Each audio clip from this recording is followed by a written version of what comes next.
Ya está. Buenas tardes, amigos y amigas de Kilómetro Cero. Les habla Luis Calderón a otro programa más de Facebook Live de Café. Hoy no tenemos café, pero estamos aquí con Arturo Mazol de Ya. Saludos, Arturo. Saludos, Luis. Un placer. Difícil con este calentamiento global tomar café hasta ahora. Exacto. Pero vamos a ver si aparece por lo menos un jugo por ahí.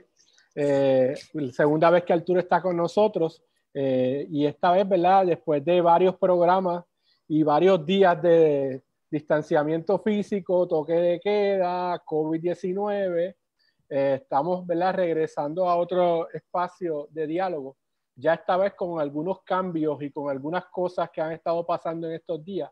Y nos gustaría, ¿verdad? Que Arturo, como salubrista, como científico, como director ejecutivo de organizaciones, como un líder, ¿verdad? Del área del ambiente, ¿verdad? De todo lo que es el empoderamiento comunitario, nos puede dar unas palabras y nos puede dar una reflexión sobre eso. Y hoy, ¿verdad? Vamos a hablar sobre el distanciamiento sin Mister con McCann. Ese es el título que escogimos, esa canción importante de Roy Brown, ¿verdad? Que esperamos que todos los que estén aquí conectados la hayan escuchado alguna vez y si no la pueden ir a buscar, donde habla, ¿verdad? De esta policía punitiva, esta policía que golpea, esta policía que reprime y que desde Kilómetro Cero hemos exhortado a la policía a que haya menos represión, ¿verdad? Y que sea más protección. Pero hoy, ¿qué nos atañe? Nos atañe de que precisamente ayer tuvimos una nueva orden ejecutiva donde abre casi todo, pero el toque de queda sigue. Entonces, ¿cómo es eso? ¿Cómo ha sido ese toque de queda en estos días, Arturo, desde el área de salud y científica? Mira, quizás una reflexión inicial de dónde estamos, ¿verdad? A 2 meses de ese cierre del país en el mes de marzo, cuando tocaba la puerta la pandemia del COVID, cuando apenas se estaban reportando los primeros casos, se sospechaba que había más y bueno, todos nos encerramos. Y 2 meses después, se supone que el gobierno aumentara la capacidad de hacer pruebas, hubiese un seguimiento a las personas contagiadas y poder hacer contact tracing, saber cómo se estaba movilizando el virus, y nada de eso ha pasado. Así que regresamos 2 meses después. La pregunta es, la inmensa mayoría de la población que no ha visto el COVID, cuando se abra el país, ¿qué va a pasar? Y quizás tuvimos hay 2 meses esperando y nos toca salir.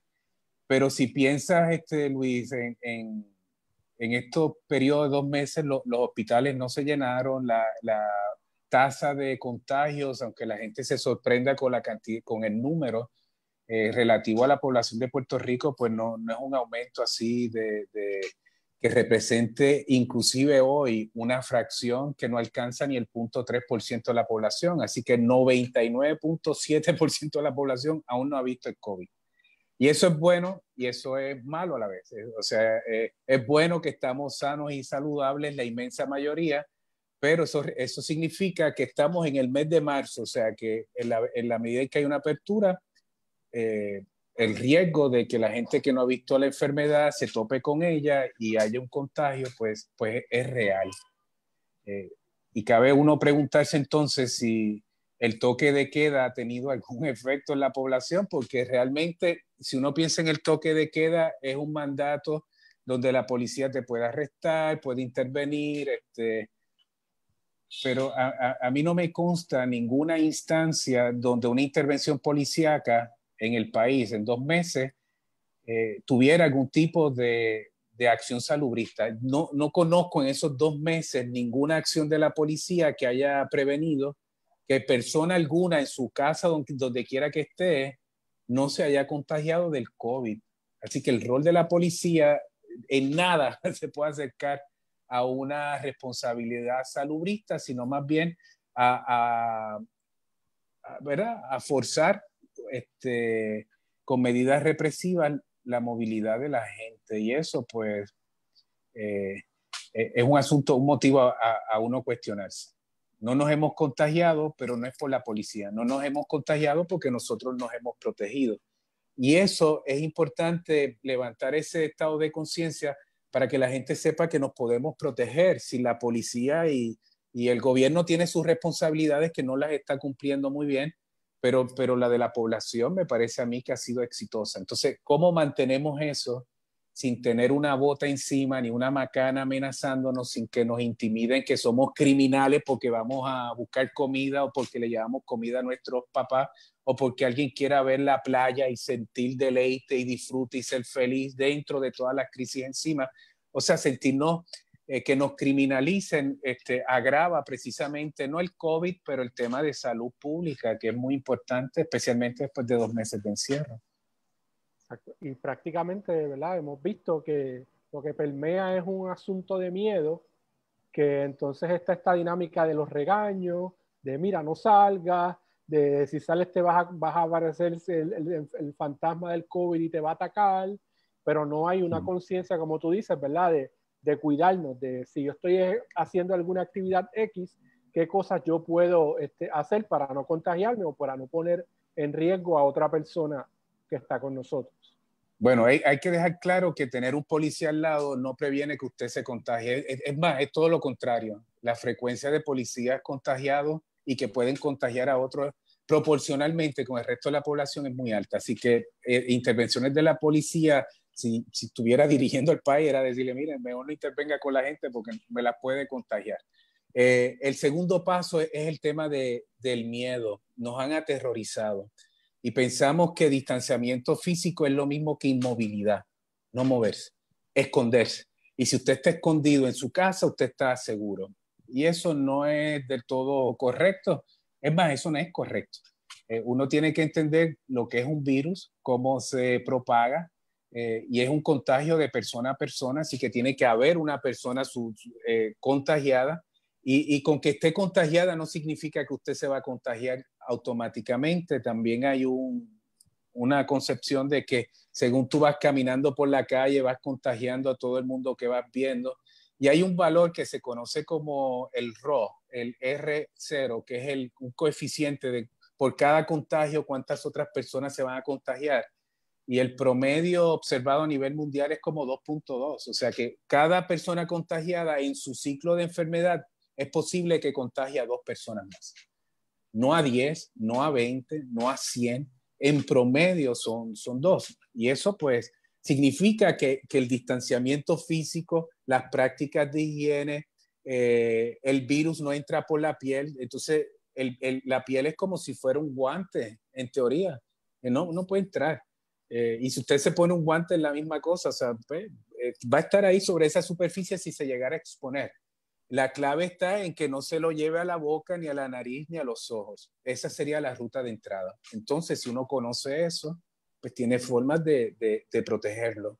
Y en la medida en que haya distanciamiento físico, distancia, tú y yo estamos en distancia física a través de este medio, o aún si tú estuvieras al frente mío, pero estás a unos 6 pies de distancia, si tenemos una mascarilla, bueno, pues entonces la razón de contagio, la probabilidad de contagio se reduce dramáticamente y entonces no podemos vivir en el miedo. Necesitamos vivir con el entendimiento de esa realidad del contagio, de qué es lo que representa una amenaza y de lo que representa cómo nos protegemos. Y el conocimiento es fundamental para derrotar el miedo, nos podamos mover, podamos funcionar, podamos decidir, mira, yo voy a la playa, pero no me voy a ir donde está el corillo, donde está la fiesta. No, ese bembé no lo podemos en este momento, lo que se descifran otros asuntos de salud pública. Pero por yo ir a la playa, mirar el atardecer y coger un poco de aire fresco y sentirme mejor. Una intervención de la policía me parece lo más antisalubrista posible porque precisamente en un estado de salud mental tan depresivo como está el país con todo este terrorismo que hemos sufrido por 2 meses, ese respiro, ese poder respirar aire fresco que es el que nos da nuestros recursos, nuestros espacios abiertos y recursos naturales, esa es la mejor medicina. Y entonces hay que entender eso para insertar entonces esas estrategias y que la gente se pueda mover y pueda vivir y pueda enfrentar, igual que hemos enfrentado un huracán, un terremoto, pues que enfrentemos y hemos enfrentado el dengue y el HIV y el Zika y el chikungunya. Bueno, pues ahora es el COVID, ok, vamos a protegernos nosotros mismos pensando en los adultos mayores, pero eso es nuestro, eso requiere un ajuste cultural, un acuerdo social, que las familias se entiendan, que haya un asunto de responsabilidad colectiva. Eso no hay ley, no hay policía, no hay decreto, no hay nadie que pueda imponer eso. Es un asunto cultural, de educación, de proveerle las herramientas a nuestra gente para que pueda actuar. Tenemos que vivir, eso somos. Sí, tú acabas de decir, ¿verdad? Cosas que hemos ido aprendiendo en el camino, que obviamente en marzo no las teníamos, y yo recuerdo todas estas dinámicas y estas historias de que si tú sales afuera y respiras, puedes tener COVID. Si tú haces un compra y no la lavas antes de entrar a la casa, entras el COVID. O sea, había una serie de historias y de información que no estaban claras en aquel momento, pero que ahora sí hay más información. Correcto. Y esa incertidumbre, pues sí, es una nueva enfermedad en la población, eso se entiende, pero coronavirus, los niños enfrentan diferentes infecciones cuando son chiquititos de coronavirus, de diferentes tipos y condiciones respiratorias, pero no de la naturaleza de este COVID. Este es un síndrome agudo, severo. Esta es una versión del virus que no es la tradicional, pero nosotros los hemos visto y hemos convivido y sabemos desde el punto de vista científico mucho de este virus. O sea, no es como que empezamos de cero. Para el gobierno fue una experiencia de cero, pero ¿sabes por qué, Luis? ¿Por qué la experiencia es de cero? Porque no había departamento de salud, porque los epidemiólogos estaban pensando en otra cosa, porque el gobierno no estaba preparado, porque no le había prestado información a lo que se estaba ya dirimiendo y discutiendo a nivel global. Entonces, cuando tú no le prestas atención, no te preparas, bueno, cuando llega la tormenta te parece todo nuevo, pero es que no has educado, no has preparado a la población y ese trabajo se debió hacer antes de marzo. Cuando ya esto se estaba discutiendo, uno empieza a educar a la población y a levantar las banderas y decirle, mire, estas son cosas que debemos ir actuando. Antes de tú decir que me dio una corazonada y de pronto se me apretó el pecho y decidí cerrar el país entero y criminalizar a cualquiera que se moviera por la calle. Eso es un desacierto. La manera de tomar decisiones de esa manera cuando el conocimiento está ahí. Sí, y se habla, ¿verdad?, de cómo esto coincide con una desmovilización, con una privatización desmedida, con unos asuntos de corrupción, de poca transparencia, de contrataciones a $21,000 mensuales, de robos, de saqueos, ¿verdad?, que ponen esto mucho más complejo y mucho más complicado que el asunto de los contagios y que el virus y que... Pero mira cómo... y peor, se convierte en un agravante de la situación, porque la gente ha sido muy obediente, muy paciente, muy responsiva, la gente se ha guardado, ha pasado hambre, no tiene trabajo, no recibe la ayuda del gobierno, pero se ha mantenido muy disciplinado. Pero entonces cuando tú ves esas contrataciones y cogiendo el mango bajito y el corrupto y el otro incompetente, y de pronto tú despiertas a que el gobierno no está haciendo lo que se supone que haga, la gente pierde la paciencia, pierde la credibilidad, el gobierno, las instituciones, la gente entonces puede actuar de otra manera y ahí sí convertirse en un problema, porque el modelaje del gobierno, al ser errático y contradictorio, salud, pero lo que quiero es hacer dinero, control, quiero salud, salubrista, pero es meterte a la cárcel, quitarte el carro, caerte en macana, si vas al supermercado, ponerte un boleto de 5,000, quitarte el carro en medio de la carretera y botarlo en una grúa. Si tú eres un comerciante, un pequeño comerciante, mandarte un grupo así, como si fuera un ejército para intimidarte a ti. oye, eso no es lo que necesita el país en este momento. Y entonces hemos sido pacientes, pero de pronto vemos estos contraejemplos y a mí me da un poco de temor porque la gente pueda pensar, ah, no, mira, este riesgo no existe, el riesgo es real. ¿Ok? El COVID está ahí, es problemático, el asunto, no hay vacunas, el asunto de tratamiento se puede complicar en una fracción de las personas que se contagian, eso es real y tenemos que actuar conforme a eso. Pero yo sé que mirar al gobierno es como un mal ejemplo. Entonces, como el gobierno es un mal ejemplo porque el gobernador anda con todo el mundo junto y se abrazan y andan con la mascarilla mal puesta y de pronto tú ves las muecas después que se acaba la conferencia de prensa, la gente ve que fue un acto performático y que era todo un espectáculo, que no había una verdad en el actuar, tratando de educar a un pueblo sobre técnicas de higiene y salubridad.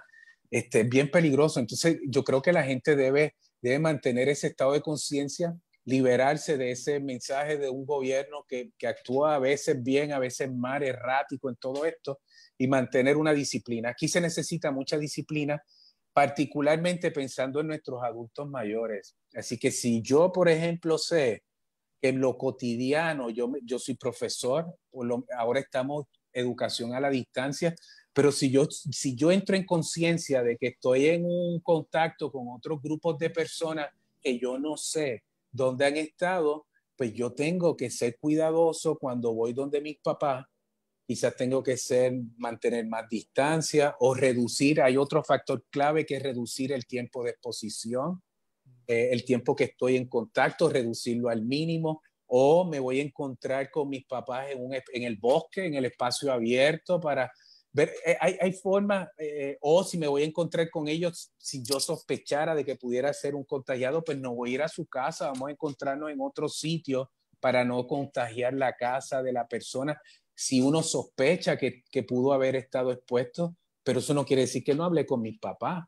Eso no quiere decir que yo no los atienda, eso no quiere decir que yo no los quiera.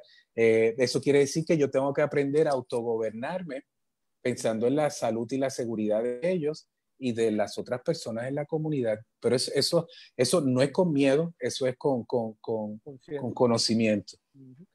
Y tú, por ejemplo, tienes unas propuestas, ¿verdad? Y lo hemos hablado, el primer programa lo hablamos antes de estas libertades y hablamos de lugares claves que eran importantes, ¿verdad? Que la gente empiece a ver y a participar de ellos y no tanto a los lugares donde hay mucha gente, como tú acabas de decir, menos contacto, menos cargas virales. Por ejemplo, ¿qué lugares tú recomendarías que pudiéramos Mira, estar? te voy a decir los que no recomiendo, que me parece que es un paso para atrás dramáticamente. Los centros cerrados donde se aglomera mucha gente, esos son los lugares de más peligro en este momento. Por eso todas las precauciones en los supermercados, en la farmacia, pero tenemos que buscar medicina y tenemos que buscar alimentos. Ahí había algo como medio obligado. Pero reabrir los centros comerciales, a mí eso me parece descabellado en esta etapa, especialmente cuando el gobierno dice que bajó la curva, pero no tiene los datos, así que en realidad hay un panorama ahí que está medio difuso y no lo conocemos. Entonces, abrir un centro comercial me parece a mí como hacer una fiesta en la playa, donde está todo el mundo ahí pasando por el mismo sitio. Y la exhortación ahí sería, sí, necesitamos hacer cosas, pero este es un buen momento para activar los cascos urbanos que están. Fíjate que todo el toque de queda ha privilegiado las megatiendas extranjeras y tú puedes ir a comprar ropa y puedes ir a comprar enseres eléctricos en estas megatiendas, pero no puedes ir a la mueblería del pueblo.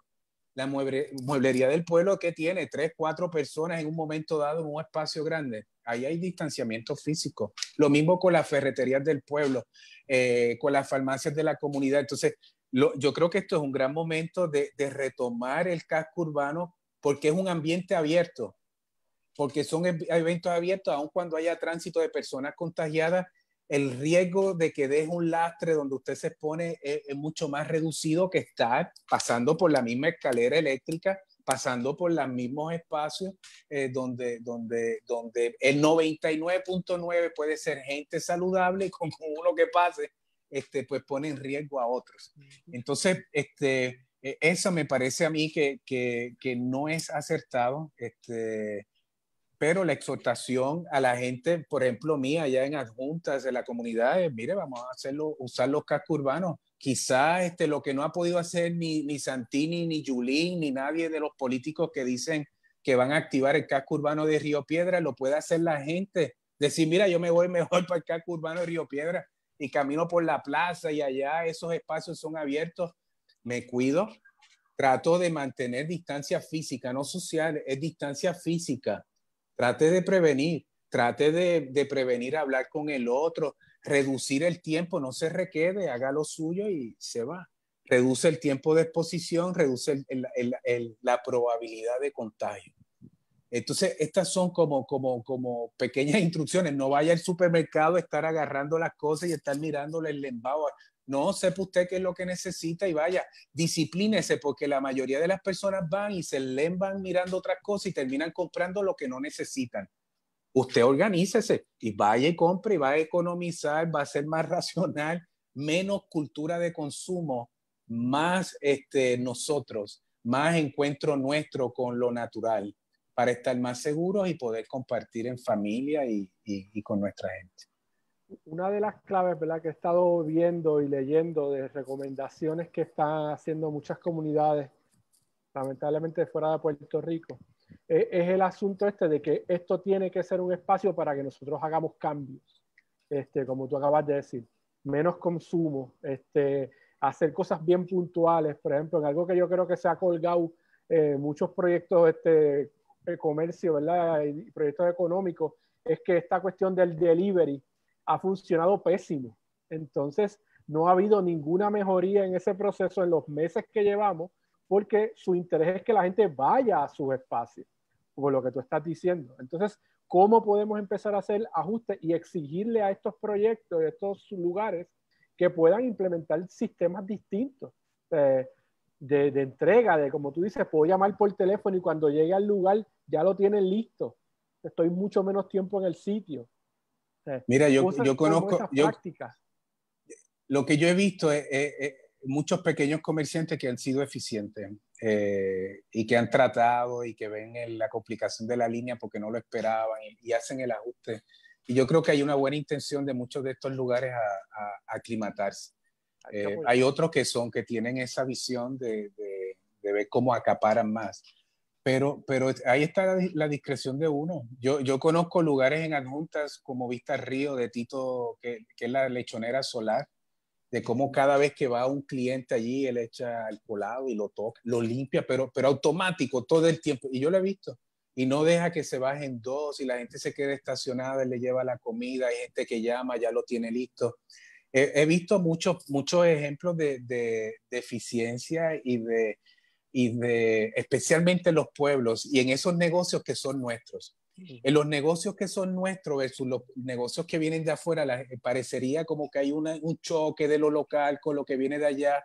Y sí lo hay en diferentes sentidos, pero cuando el dueño es alguien local, como la gente que yo conozco en adjuntas, allí viven sus papás, allí viven sus amigos, allí vive su gente y ellos no se quieren contagiar, ellos no quieren que sus empleados se contagien, ellos no quieren que su lugar sea un foco de contagio. Así que hay unos escenarios que le toca a la gente elegir a quién va a auspiciar. Si tú quieres auspiciar las tiendas estas que tienen unos rótulos bien grandes con luces que no son de aquí, pues ahí es capitalismo puro, ahí es, o sea, vender para que sea costo efectivo y que las entradas sean mayores que los gastos. Pero en los negocios de pueblo, por eso es que yo creo que es un buen tiempo de retomar un acercamiento hacia la economía nuestra, que realmente nos ayudemos a nosotros mismos, porque no es solamente la parte económica, ahora se le agrega otra capa que es la de salud y seguridad. Yo me siento más seguro yendo allí a donde Tito que a cualquiera de estos otros lugares. Y eso cada persona lo tiene que identificar en sus regiones y cuando vea esos aglomerados, no tiene que esperar por un policía, no tiene que esperar por la gobernadora que venga a regañarlo. Mira, eso ya lo sabemos. Es un asunto cultural nuestro que hay que prevenirlo, pero ya lo sabemos. Sin ninguna macana. Nadie nos ha tenido que dar un macanazo para aprender eso. es y en otras partes del planeta tampoco, no es como que seamos especiales en Puerto Rico, no, es que eso lo hemos aprendido duro, ¿verdad? Porque el secuestro 2 meses no es una cosa tranquila, pero vamos, aquí estamos y tenemos que seguir hacia adelante. Mira, hay varios comentarios aquí, me gustaría leer algunos. Hay un comentario aquí de Miguel González que dice, sería bueno un grupo de médicos independientes y críticos que creen foros para educar a la gente. Está interesante. Mira, pero tengo que decirte ahí que la Ajá. comunidad científica, Ciencia Puerto Rico, el doctor Daniel Colón, Fernando Cabanillas, el oncólogo, aquí ha habido gente en el país que se ha prestado y que ha estado cooperando y ayudando y tratando de educar a los medios, de tratar de comunicar en redes sociales. Y yo te diría que eso ha ocurrido para la gracia de Puerto Rico, para la fortuna de Puerto Rico, que ese esfuerzo debe agigantarse y que más médicos, sí, yo creo que debe haber un esfuerzo mayor.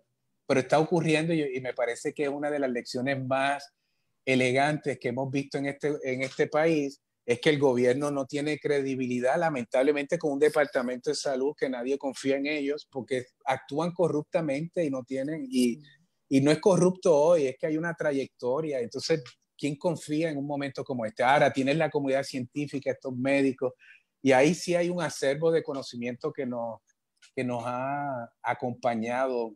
Yo pienso que es uno de los grandes atributos de la Universidad de Puerto Rico, de esos proyectos de educación social, que tengamos gente que no solamente sean capaces, sino y también de universidades privadas también, egresados cuyas personas están comprometidas con el país y lo hacen sin que medien los contratos ni la corrupción. Bueno, yo ahí me siento satisfecho. Evidentemente hay una joven epidemióloga que prácticamente es estudiante, que creó el asunto del contact tracing con muy pocos recursos y ha sido efectivo. Entonces el gobierno ha tenido que mirar para donde ella, pero al fin y al cabo no sigue sus instrucciones tampoco. Entonces... Y alerta ahí, porque lo que ocurre en Villalba, muy bien, pero que el gobierno se recueste, porque se supone que el contact tracing lo hicieran desde el 15 de marzo, cuando detectaron que alguien fue al Festival de la Salsa aquel, y que si la silla tal, y desde ahí tenía que empezar el contact tracing, no 2 meses después, y mucho menos recostándose mira lo que están haciendo aquí, y para la gente que esté precavida, es excelente el modelo que están tratando de replicar, pero una cosa es decir que lo quieren replicar y otra cosa es replicarlo. Entonces, yo desconfío mucho del gobierno que dice esto para después echarle la responsabilidad de no hacerlo o crear la falsa expectativa de que el gobierno se está comportando como el buen referente de contact tracing que está en Villalba. Uh-huh. Y yo te voy a decir, hasta que no lo hagan, es que no lo digan. Para mí eso es lo que tiene que hacer el departamento. Usted hace el contact tracing siguiendo el ejemplo de Villalba, lo monta y lo hace y le dice al país que lo está haciendo, pero no venga a engañar al país y crear la falsa expectativa y la falsa ilusión.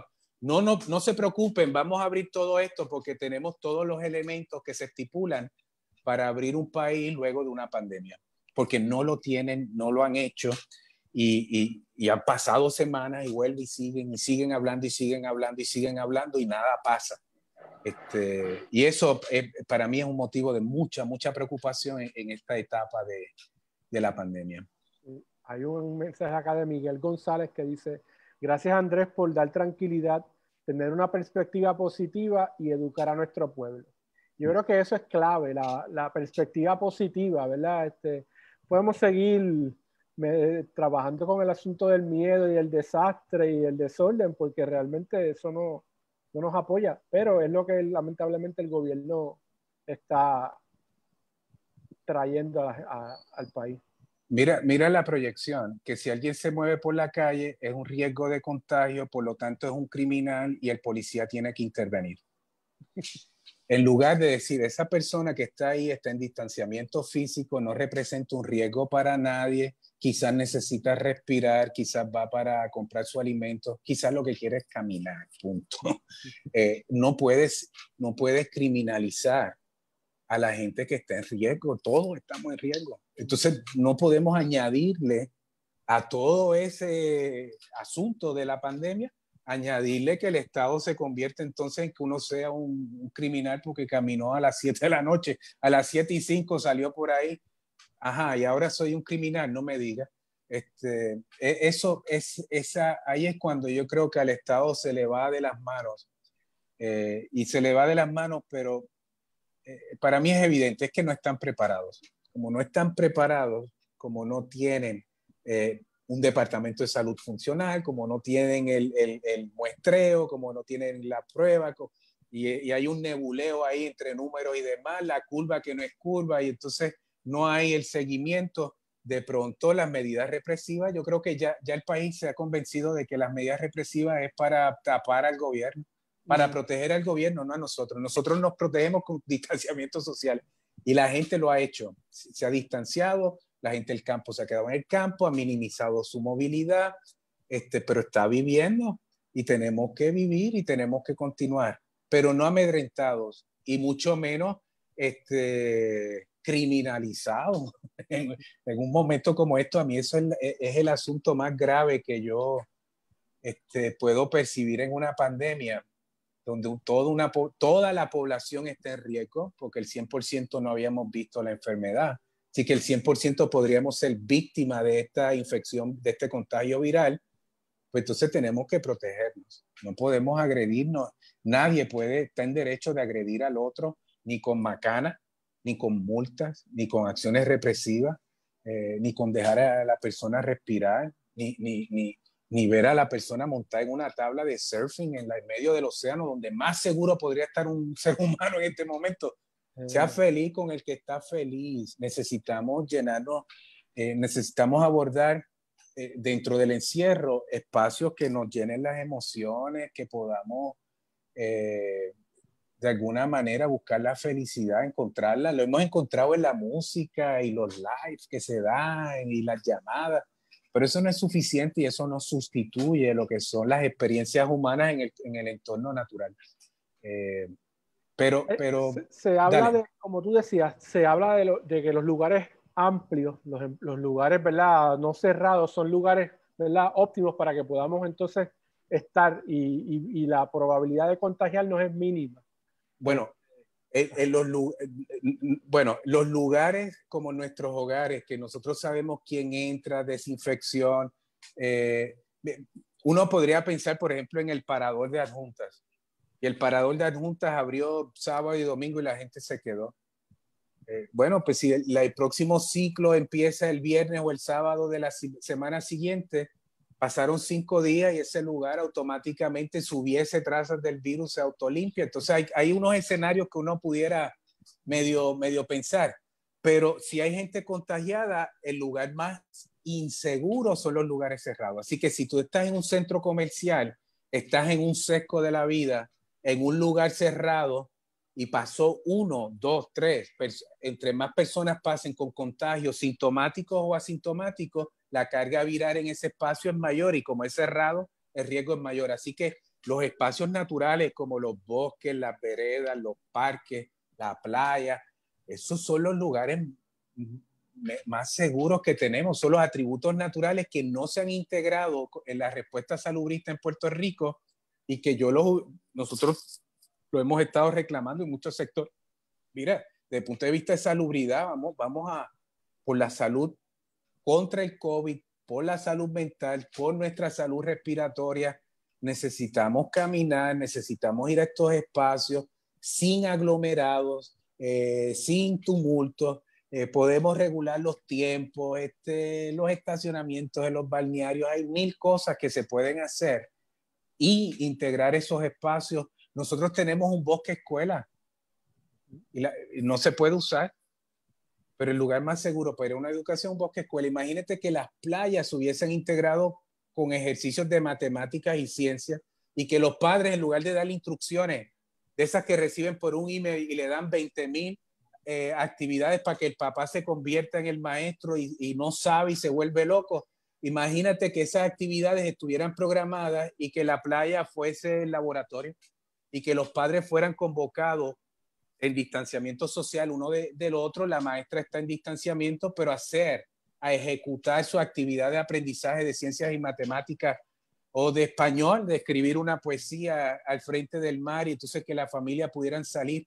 Hay muchas cosas donde los espacios naturales se pudieron a integrar, a no claudicar con la educación pública, porque aquí se claudicó. El Departamento de Educación tiró la toalla y abandonó el proyecto educativo. No había razón. O sea, se estipuló que las áreas naturales, eso no, nadie se puede mover por ahí, en lugar de integrar y manejar esto de otra manera. Para mí eso es un mal practice. Dentro de los mal practice de la pandemia en Puerto Rico, además de la corrupción, el pillaje, el amiguismo, la incompetencia, la necedad, el cinismo, todas esas cosas, el mal practice es que las herramientas que tienes al alcance no las hayas utilizado sabiamente para el bienestar de la población. Terrible. Que me vengan a decir ahora que, sí, ahora puedes caminar y darte un chapuzón. Mire, eso lo pudimos hacer desde siempre.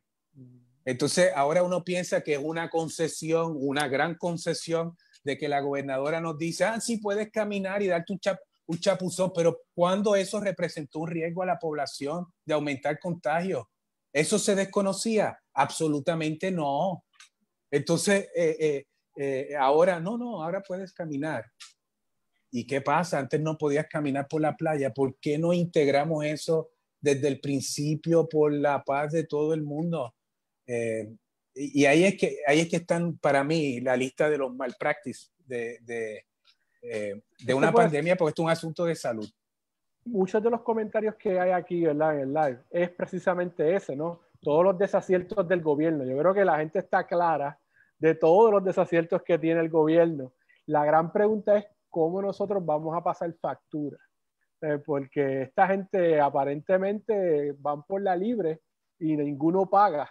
Y esa sería una buena pregunta de cómo el pueblo le pasará factura a esta clase de gobierno que hemos tenido en estos últimos años. Porque ha sido una tras otra. Mira, yo como este es un año de elecciones, yo no voy a comentar en eso porque todo el mundo hace leña de palo caído. Pero el que lleva rato aquí en Puerto Rico y es adulto sabe que las elecciones nunca han resuelto esto. Que cuando uno piensa que va a pasar factura, después viene algo que es peor y después viene alguien que es peor al peor que vino y después uno piensa que no puede haber nada peor que el que estaba y entonces es un cuatrenio de tragedia. Entonces, a mí me parece que aquí está esa respuesta política que está como errática y que no responde al país, que está en crisis, que está en colapso. Pero aquí hay una sociedad que respondió después del huracán, una sociedad que cuando el poder político estaba mal lo sacó de fortaleza, el poder social. No fueron las elecciones, fue el poder social. Y después vino un terremoto y la gente estaba ahí. Y viene la pandemia y todos los casos. El gobierno se negó a abrir sus comedores y entregar comida. Y de pronto tú tienes un Giovanni Roberto y tienes muchos Giovanni Roberto. ¿No? Ese es el problema del gobierno. Es que no es un Giovanni Roberto. Es que son muchos Giovanni Roberto en el país asumiendo responsabilidades con un compromiso social. Y yo creo que no es pasarle factura. Lo que uno tiene que decidir como pueblo es qué va uno a impulsar. Entonces, ahí es que tenemos que concentrarnos. ¿Cuáles son las iniciativas que nos salvan a nosotros como pueblo? Las que protegen nuestros recursos naturales, las que están velando por nuestro bienestar, las que no están con esto de contratos y velando huira para ver cómo se enriquece, las que tienen persiguen un bienestar colectivo.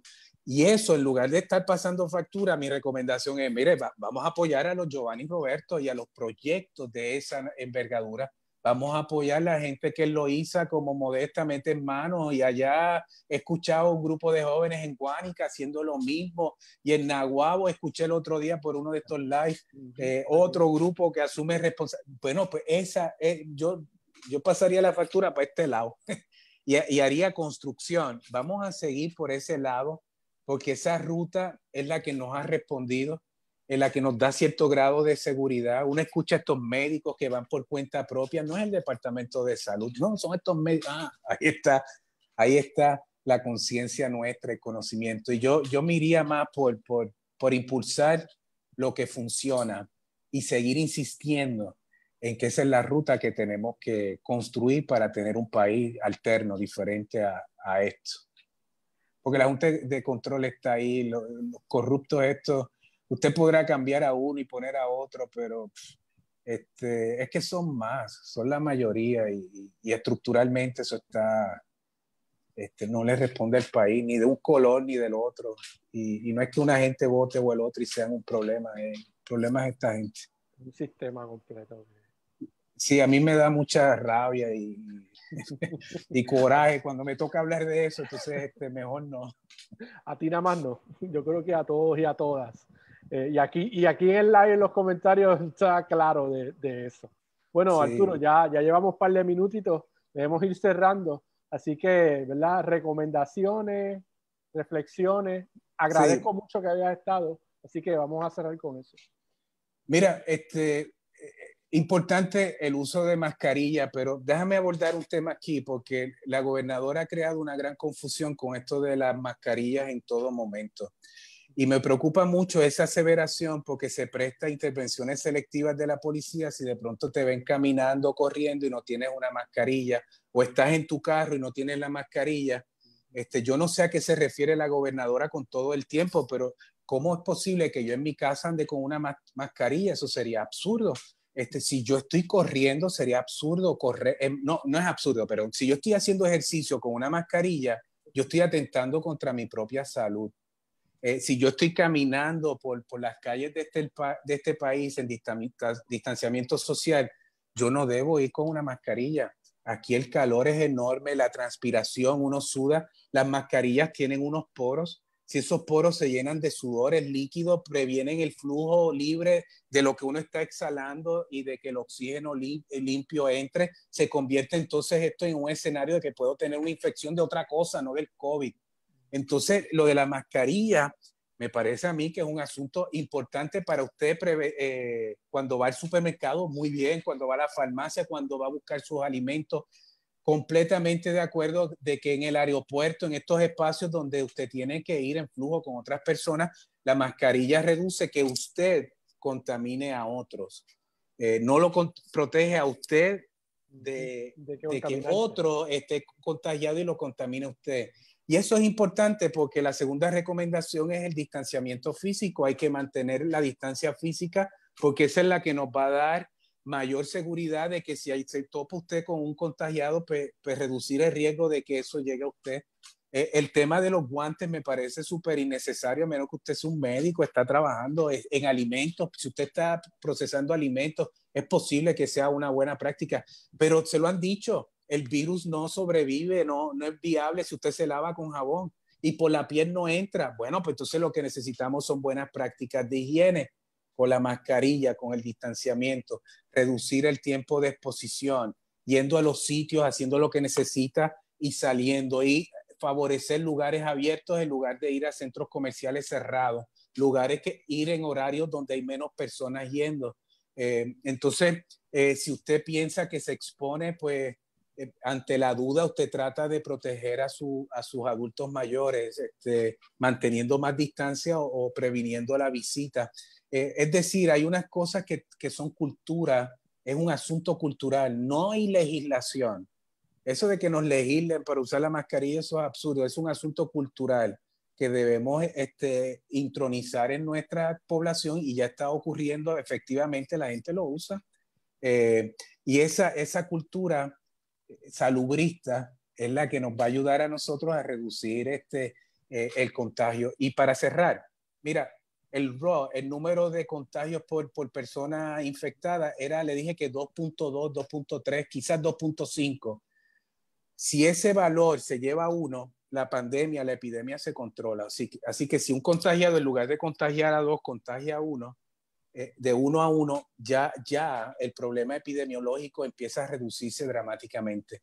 Y con esas técnicas de distanciamiento físico, esa disciplina de podernos gobernar pensando en esa responsabilidad colectiva salubrista, no con las macanas, con la sabiduría de un pueblo, yo creo que podemos vivir con esta infección que no se va a ir, con esta condición de salud que no se va a ir, como no se ha ido el dengue, como no se ha ido el Zika, como no se ha ido el chikungunya, como no se ha ido el HIV, como no se han ido muchos agentes infecciosos que lamentablemente comprometen nuestra salud. Así que hay que seguir siendo en felicidad, en gozo, sin temores, aprendiendo, leyendo, consultando, y con esa sabiduría y espacios como este yo espero que podamos echar para adelante. Yo te agradezco un montón, Arturo, esta conversación hoy viernes, ¿verdad? Cerrando la semana, y esa palabra de sabiduría, ¿verdad? La sabiduría del pueblo, sabiduría comunitaria, más allá de las macanas y de la represión. Así que no hay más nada que decir, que no sea agradecer a todos los que se conectaron y gracias por sus comentarios. Cualquier cosa, ¿verdad? Cualquier información que usted quiera de Kilómetro Cero puede pasar por la página web. Si hay una situación de violencia donde usted ha sido agredido por algún policía, por favor, queremos esa información. Pueden escribirnos al inbox o info@kilometrocero.org. Y nos vemos entonces el martes en otro live. Y gracias, Arturo, y gracias a la gente. Buenas tardes. Buen fin de semana. Igual, hasta luego.